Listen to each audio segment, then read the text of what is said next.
Alright, so here we're going to explain the first part of how I'm making this greenhouse.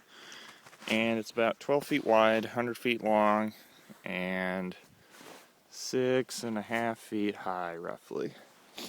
So what I did first is I have these 2x4s, and I drew out the frame. So I had some little posts on each corner and some string, and then I laid out these 2x4s. I joined them with some scrap wood, and this thing here is a 2x4 post that's kind of in the ground, like a foot.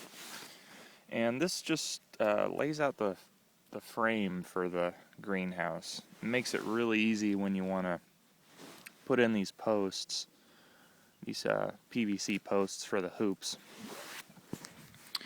And so once I had the boards in, I went about every 2.5 feet and spray painted where I wanted the posts. That was pretty simple. And then for these posts, this is 1.25 inch PVC. You buy them in 10-foot sections and you cut them into 2.5-foot sections. You could cut them into 2-foot sections, I guess. Just something that's, divisible in 10, I guess. And you dig a hole and put this in and pound it in with like a rubber mallet, not with something that's that can break the PVC, something that's pretty alright on the PVC. And it doesn't have to be like a certain, you don't have to worry too much about the height. You just want it in fairly deep. You'll figure that out probably based on how your soil is. I think this is about, I think how I made it is, I want to say it's like, has to be 10 inches or below in terms of how high it is above the board. I think I set some standard, but you want them fairly deep. And once you have them in, they're going to bow out when you put the hoops in. So I did something kind of hillbilly, and I just drilled some holes. This one's better. Drill some holes and baling twine to kind of hold it in. You could use like metal clamps, but it holds the post close to the frame. And this frame, by the way, I don't expect it to last a long time, and because we're growing vegetables, I'm not, I wouldn't use like treated wood. It just provides the frame. Don't worry about it. It's kind of sacrificial wood, I guess. So have these in. And then with the hoops are made of two 10-foot sections of PVC conduit. That's the gray PVC that you commonly see. And this is 3/4 inch, which was designed to fit in this 1.25 inch PVC. So, and you'll notice that they're covered in something. They're covered in duct tape on both sides. And I have weatherproof duct tape on the outward side and heavy duty on the inside. Mainly because I would do weatherproof on both sides, but weatherproof tape is just so expensive. You kind of pick your battles. And the reason for that is when the sun hits the conduit, it releases a gas that will degrade the greenhouse film pretty quickly. So if you cover this in duct tape, that'll prevent that from happening. And why duct tape? Because duct tape, the outer layer of duct tape, is made with the same material as most greenhouse films, polypropylene. So, it's not like the greenhouse film is, it's not like polypropylene is going to degrade itself,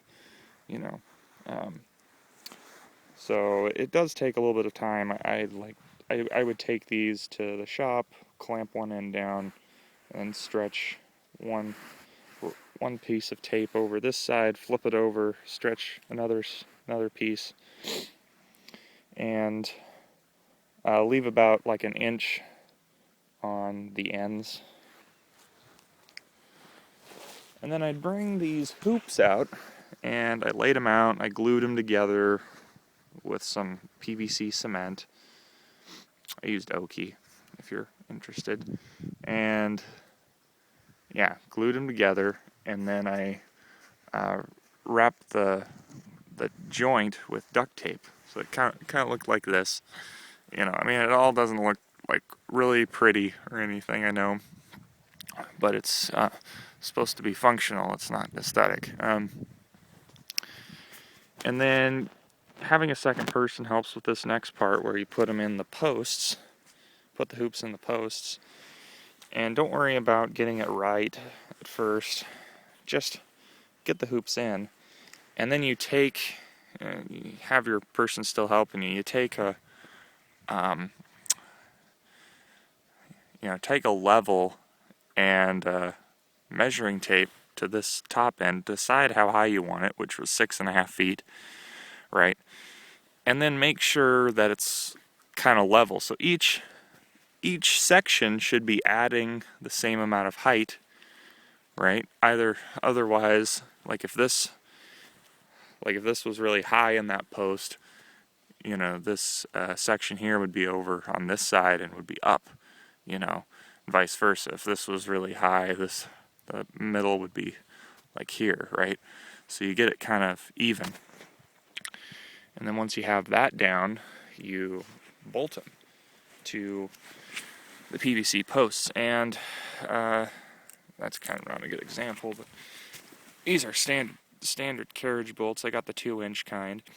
And be careful when you're drilling through, because you can break these things if you're like on a low torque, high revolutions per minute setting. I think that's what it is. Anyway, you need to be careful, otherwise you'll break these things. I broke one of them, and then I scaled back and it was fine. And the 2-inch ones just barely make it. So, I'm trying to be frugal, so this is how I did that. And I did it about 1 inch below. You want to make sure when these are in the posts that they're probably like at least 2 inches in there, right? You don't want it like this. You want like this much in the post itself. And then I went to the top here, and you can't see it, but at each of these joints I would drill a carriage bolt through.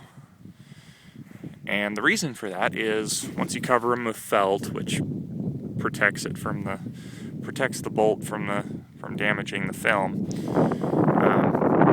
When you're doing the center beam, which holds down the hoops, you use the baling twine to go around this little bump here, which is the carriage bolt. So that's like an anchor. So that way the center beam's not going to sway one side or another. It has like a firm place to rest. I guess you could like just drill a hole and then have the twine go through that, but I just wanted it to be really solid. And with the center beam, I did put a carriage bolt on either end, so these aren't gonna go off or anything like that. So, and all the materials here, you can't see the film on it yet, but all the materials are about roughly $1,500. There's some stuff I would do differently, but it is a pretty cheap greenhouse. And you would use this for us, we're going to use this for winter salad mix, getting a head start on that. And then in the summertime, it's perfect for peppers because they're low-lying plants, bush peppers. They're only a couple feet off the ground. And I wouldn't use it for tomatoes because tomatoes like to typically grow higher. And yeah, we'll tune in next time for the second part of this and how we finish the greenhouse. Thanks.